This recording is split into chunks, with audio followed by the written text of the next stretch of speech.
Something you gotta have on your car. Your car's cool, but it's it's Danish people trying to use English word, right?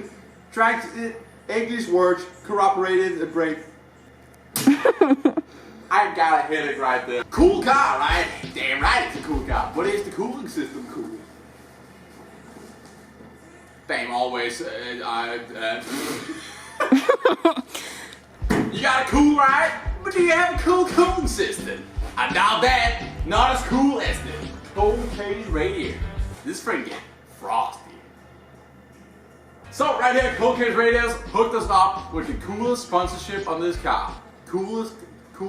I worked with coldcase before on 2 other builds, and this is just the best cooling system you can get out there and the best factory looking radiator. As you can see, we got an aluminum radiator which has the factory looking intakes, if you will. So it doesn't look like the classic eBay aluminum cheap Chinese radiator. This thing is awesome. It has awesome welds, great bongs and fittings and everything for it. And it also comes with a fan shroud with dual 12-inch fans. Pretty awesome. But one thing we gotta do to make this even more factory looking and OEM plus is we are gonna paint it black. However, nowadays, if you actually want to go for black radiator and radiator fan setup and these things, coldcase radiators actually just came out with a new blackout series where the radiators actually come from coldcase already painted black. So it's ready to drop in for a more OEM and factory look, which is freaking awesome. I believe they're called the Black Series. So if you guys want to check those out, the link down below in the description. And then you can see if you can find a Black Series radiator for your classic muscle car.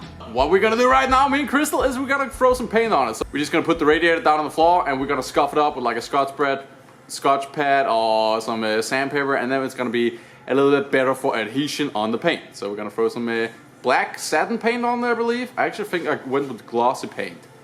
We'll see. It's gonna turn out nice. That's all I can say. I did the same thing on my 1973 Roadrunner and it looked amazing. Do you guys remember the pulley wheels that turn into a Beyblade and all that stuff? Well, here they are now, looking freaking fresh with a fresh coat of the black gloss paint on them. Yes, very nice. And right now we are scuffing down the radiator and the fan shroud, and they are also gonna get some VHD epoxy gloss black. I actually bought for them, so that's gonna look really nice.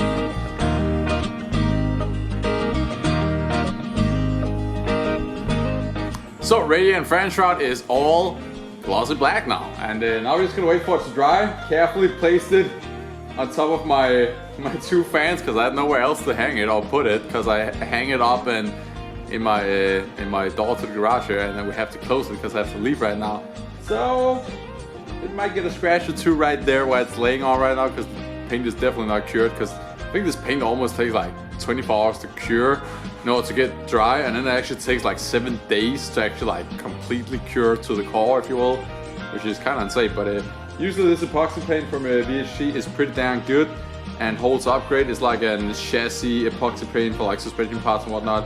The only thing I felt like this time, it's been a while, probably a year or 2 since I actually used it probably since, but I feel like it has gotten more watery or whatever, so you have to do like 1 light coat, wait for 20 minutes, 1 light coat, wait for 20 minutes, 1 light coat.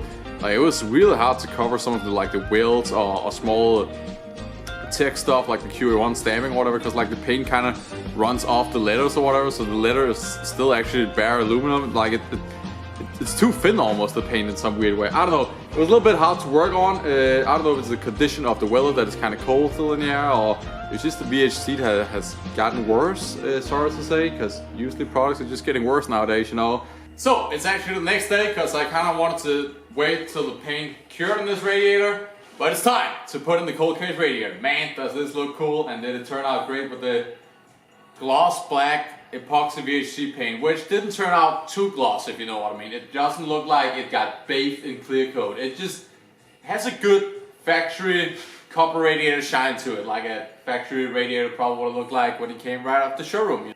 So the thing is, this is an original slant 6 car, and it has this small radiator hole in the radiator support, and I know the right way would be to fix that and put in the correct patch panel from the factory. You can buy these off of AMD and stuff to get the bigger hole and everything.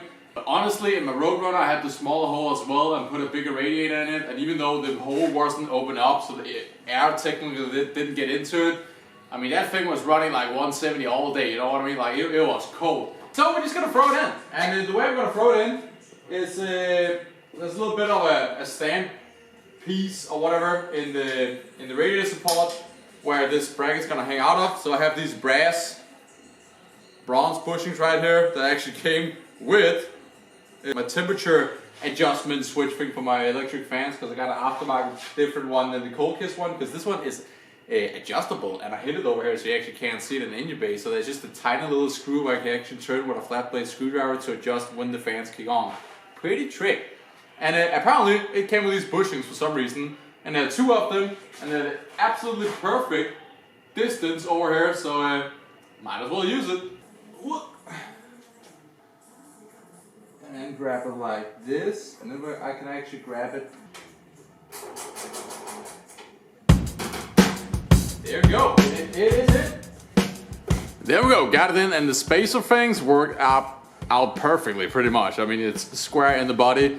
Didn't have to cut anything out. This thing is barely in there. There's a pretty tight spot in the bottom where this thing got a few dents in the rad support, probably from taking some jumps. I didn't take any jumps, never, no.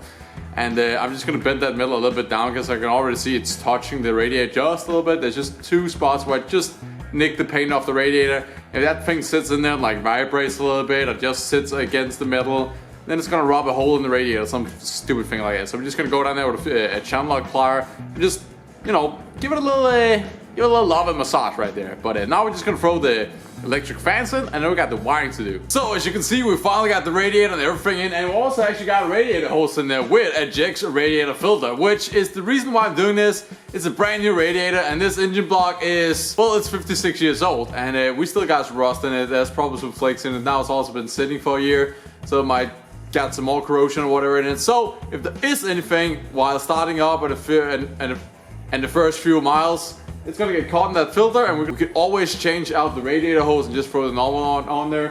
But honestly, it looks kind of cool. And you can always check like if your coolant is actually clear while the car is running and see if there's anything in the filter. And I don't know, it's kind of cool. The only thing I know is some of the cheap Chinese ones actually blow apart on the high pressure and a car getting hot and whatnot. But this is actually screwed together with like high-end aluminum threads and stuff. It's the expensive one from Jex, if you will. Actually got it off of eBay, not too bad. I think it's 40 bucks. Everything's wired in. The fans, the relay, the turbo switch adjuster. So it's all nice. And we just ran a wire into the fuse box for accessory 12 volt. And now everything runs off of that pretty much on its own. So of course the next step on the list, after doing all this wiring on the fan setup and everything on the coldcase radiator, it's all installed and looking freaking amazing now. But something I don't have yet is this thing got to run electronic ignition, mopar electronic ignition box, whatever. The Challenger in the 70s are born with points ignition. So what we got to do here is I want to keep it sleeper again, if you know what I mean, and hide the ignition box and run the wires in some way that it kind of looks like it's a part of the factory harness. So my plan is to in here take this ignition box where we have 3 wires that we're gonna have to hook up, and actually hide that on the underside of the battery tray right here. So take this box and put it on the other side with just 2 bolts, you know, because it needs a good ground, so it has to be some metal, so we can't do any like mount it to some plastic part or whatever on the interior, but we can throw it down there and then it's hidden, and then we can run some wires up to the ballast resistor and 1 wire to the coil here, and that should be it. So as you can see right here, we got all the wiring ran, the ignition box hidden under the battery tray, and everything is actually ready and wired up so this car can drive, cooling system works, ignition and everything. We just gotta get the steering column back in so we can turn the key. Oh yeah, oh yeah, oh yeah, oh yeah, it's time to put in oil in the Challenger. Now, we are gonna put some VR1 Valvoline 2050 oil in this thing. Real nice oil. Damn nice quality. If you want to know more and learn more about oil, then don't forget to go to the YouTube channel with Lake Speed's son, which is called Oil Geek, I think. I don't know. Anyway, this guy is going all in on details about oil, on like viscosity, how it breaks down, how it works in heat and this and that, and tries all kind of myths about should you fill the oil filter before doing an oil change and all these things. And then one of the absolutely all-time best pushrod V8 engine oils that he recommends, this one right here. And I actually used this before I even saw his videos, but I got it confirmed by watching his video. So that's freaking awesome, and he breaks everything down, all the knowledge about all this oil that we normal guys in the garage have no idea about and will never even know because we don't have a lab or anything where we can send it in and get it checked. So definitely worth a watch if you guys want to figure that out. But this stuff right here is good stuff. So I'm gonna pour it in. I just took the distributor out. So there's a giant hole in the front of the Mopar big block that we can pour it in through that hole.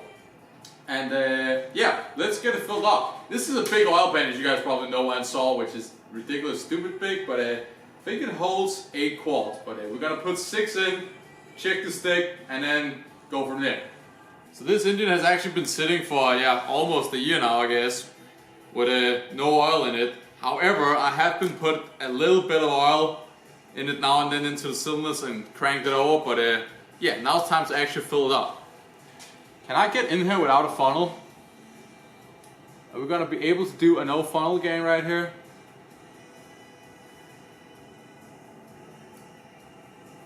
Yep, that's good, because then it's not gonna take, hours to fill this thing up. And it can actually just lay right there. So that's perfect. Let's get 6 quarts in.